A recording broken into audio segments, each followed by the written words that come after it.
Hey guys, Spirit of the Law here. Yesterday there was a new patch released, and while it wasn't a big one, and like last month there are no balance changes, in August they did give a heads up that we shouldn't expect another big one until October. Still, this one had a couple of important changes, including to villager pathfinding, which we'll look at with some before and after testing to compare. First of all, the main menu, as always, was updated, and I enjoy the little details, like the Maria Lock Abbey way off in the distance instead of the usual castle. There are lots of other German references, especially this guy. Oktoberfest might be cancelled this year, but definitely not in his mind. The events this time surround the Teutonic Knight and include a new cheat code, which replaces all infantry with elite Teutonic Knights, hopefully retaining your civilization's bonuses, which would be pretty great for Goths, Celts, and Japanese. And in addition, there's also a new challenge mode called Barbarossa Brawl, where you have to play an extreme version of the first Barbarossa campaign mission with near constant hordes of enemies while you try to defend your town center for as long as possible. Interesting, I'm trying to remember where I've seen that concept before. Personally, I'm hoping they put it up on the workshop after the event as a scenario that could then be turned into a co-op version. The big change from the patch that jumped out to me though was an update to villager pathfinding. They announced this last week as something that was coming, so I was able to do some before and after testing with a couple of tricky pathfinding situations. For example, in this test before the patch, I had 8 villagers set up at a crowded lumber camp. The biggest issues with pathfinding are villagers getting trapped and villagers moving in opposite directions getting stuck and pausing. They can get stuck idling like that for a long time, and I mean a long time. Trying it again post-patch, I found a bit of an improvement in collection rate at around 4%. Villagers do still get trapped, but from what I saw in limited testing, the overall pathfinding isn't as bad as before. I saw a good example where in the old patch, villagers might have normally gotten stuck on each other, but it was on the new patch and they seem to sort it out right away. I don't mean to send the message, I think it's totally fixed, and here in the post-patch we can see a villager taking a very strange route to find another tree.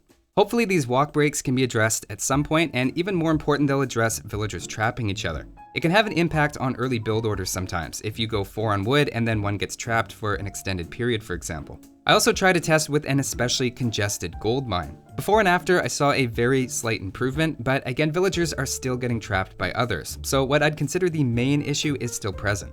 They specifically mention the bouncing off of each other and describe villagers getting stuck as rare, which is maybe a separate issue they're referring to.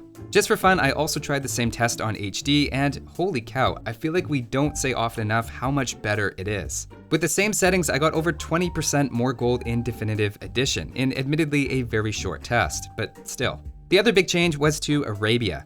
It seems they want to make it more of an open and competitive map in the early game, moving forage bushes from 8 to 10 squares, reducing starting forest patches to 3, and adding a bit of elevation around the starting town center.